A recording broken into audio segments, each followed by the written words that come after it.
Hello. I made a little error in my last video. I said Romance in the Stone was influenced off of Raiders of the Lost Ark. And this is my fault for not checking my sources. It was actually written in 1979. It didn't get made till 4 or 5 years later. Now, am I saying probably the success of Raiders is probably what got the movie made? But as far as being influenced off of Raiders, no, it wasn't.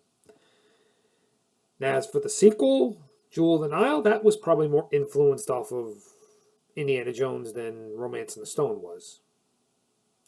So I apologize for that little error. Now, let's get on with the video. The DC Universe. It's really been a struggle trying to establish itself on the big screen. Now, if you looked on the small screen, it's established itself pretty well with shows like Arrow, The Flash, Supergirl, Batwoman, and Black Lightning. All have since left the airwaves. Well, except for Superman and Lois, that's still running, going good. But it seems that DC's not having much luck on the big screen. Why is that? I don't know. I mean, DC's had films before with Superman and the Batmans. Okay. What they were trying. Now, the difference between those films and these films is the difference is those films from the past were not really connected with each other. They were trying to do now with what they did with the Marvel Universe. They were trying to make a connection with the heroes in the DC Universe. And I thought they were doing pretty well. I won't lie, Henry Cavill's Superman, I didn't like him at first. I guess he kind of warmed up to me. I guess I had to keep watching it, Man of Steel again just to understand his Superman better because he was so dry and motionless half the time. I didn't feel he had any much going for him, all that. I did like Ben Affleck's Batman, a hard-edged Batman. He likes to get justice done, but he'll kill you if it's necessary. Well, I think in Justice League he kind of mellowed out a bit in that movie. And Gal Gadot's Wonder Woman. I like the first Wonder Woman, 1984. There. And I know I'm probably gonna get a lot of angry rants for this one, but I like the Justice League movie. Yeah, I like that movie. Don't hate me. Hate me after this video, please.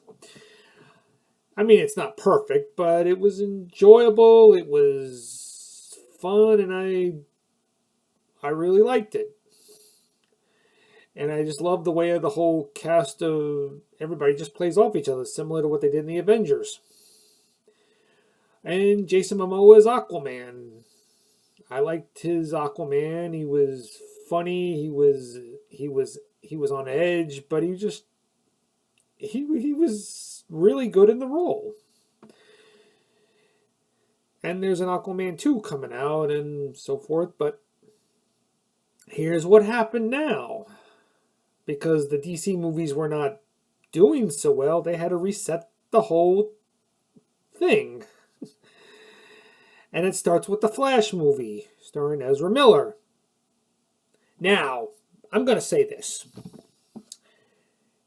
I'm not going to say Ezra Miller's troubles off camera had anything to do with his performance on camera, because that had nothing to do with it, so I'm not going to just say his off-camera troubles. No. I did not quite like this movie. No, I didn't. What did I... Well, I don't know what it was trying to be. It was trying to be too many things, and it just doesn't work out too well. I'm going to say this about Ezra Miller. When he does the dramatic scenes well in The Flash, he does them very well.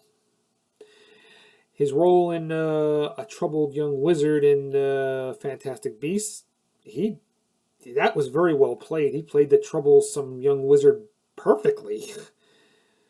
Now, the humorous parts in The Flash, I didn't like it. It was like becoming a Benny Hill skit. I don't know why they were in. They just overdid it. Now, I don't mind humorous moments in these kind of movies, but when you overdo it, it just kind of makes the audience feel where this direction's going. It's just trying to be funny, too funny for its own good. It's trying to be a comedy. What is it anyway?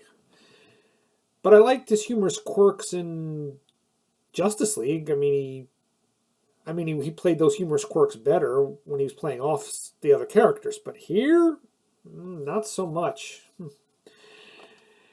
Of course, you know the story.